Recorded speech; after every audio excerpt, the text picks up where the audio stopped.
ჩაქუჩის ბრახუნის ხდომათა დარბაზში და დაპირისპირებული მხარეები 4 ოქტომბრის საქმის განხილვის დროს სასამართლოში ვითარება უკიდურესად დაიძაბა.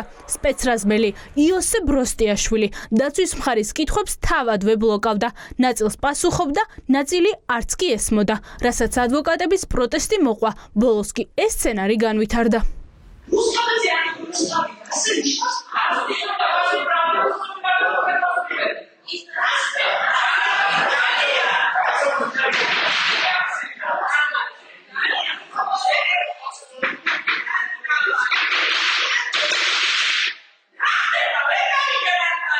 ხმაური იყო ლაშა ჯუღელის გამოკითხვის დროსაც. მოწმე ამტკიცებდა, რომ ძალოვანი უწყების თანამშრომლები აქციის მონაწილეებმა სასტიკად სცემეს. დარბაზშივე ნოემბერ-დეკემბერში სპეცრაზმელების სისასტიკე მოწმეს მარიამ მეყანწიშვილმა გაახსენა.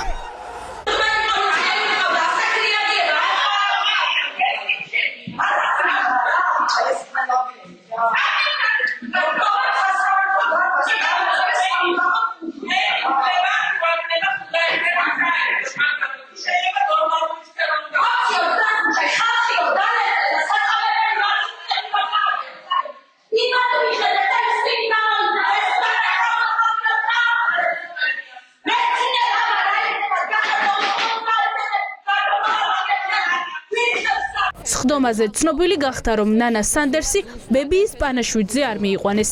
ბრალდებულმა მოსამართლეს უთხრა, რომ პენიტენციურ წერილით მიმართა, თუმცა გამზრდელი ბებიის გასვენებაშიც კი არ გაუშვეს.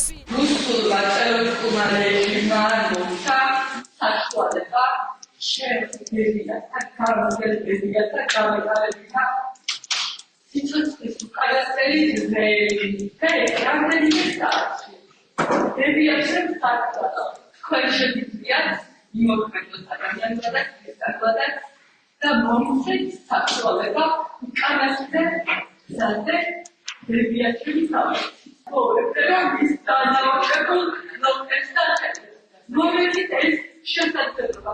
პროკურატურა დაკავებულებს გარიგებას თავაზობს. საპროცესო შეთანხმება აღიარების სანაცვლოდ. ავთანდილ სურმანიძის ადვოკატი ამბობს, რომ თუ ამ ნაბიჯზე მისი დაცვის ქვეშ მყოფი წავა, პროკურატურა ამბობს, რომ 12 თვიან პატიმრობას მოითხოვს.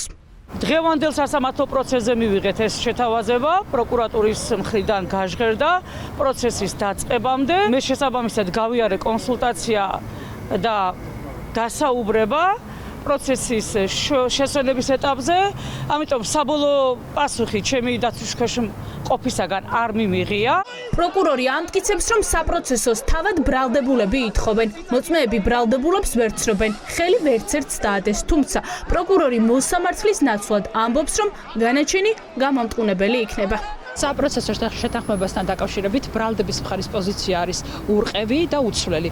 პირველ რიგში ბრალდების მხარეს საქმეზე წარდგენილი მტკიცებულებებით, რა თქმა უნდა, აბსოლუტურად გონივრული მოლოდინი აქვს გამამტყუნებელი განაჩენის, რაც შეეხება უშუალოდ იმ გარემოებას, თუ რომელიმე ბრალდებული აღიარებს და მომართავს ბრალდების მხარეს და რამდენიმე შემთხვევაში განხორციელდა აღნიშნული სახელების და გვარების გარეშე გიდასტურებთ აღნიშნულ გარემოებას, თუ კი იქნება მომართვას ექნება შესაბამისი განხილვა. განსხვავებული პოზიცია აქვს დაცვის მხარეს. ადვოკატები ამტკიცებენ, რომ საქმეში ერთი მოწმეც კი არ არის, რომელიც 60-ზე მეტი ბრალდებულიდან რომელიმე ამოიცნობს, რაც გამამართლებელი განაჩენის საფუძველია.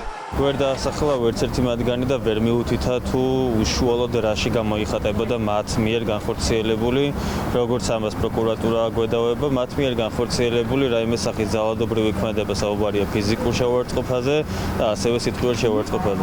და ასევე ბუნებრივია მათ შორის ვერცერთმა მათგანმა ვერ დაინახა რომელიმე აქციის მონაწილე, საუბარია ამ ბრალდებულებზე. თავად მოწმეებიც, რომლებიც მიუთითებენ, რომ არც ერთი ბრალდებული აღნიშნულ საქმეში არ იღებდა მონაწილეობას ძალადობაში, აჩვენებს იმას, რომ უბრალოდ ბრალდების მხარეს სურს დაამძიმოს ფონი. 17 მარტს სასახლის ღობის საქმეზე ხდომა პროკურატურის მოწმეების გამოკითხვით გაგრძელდება. დაზარალებულ პოლიციელებთან ერთად გამოიკითხებიან სასახლის დამცველებიც.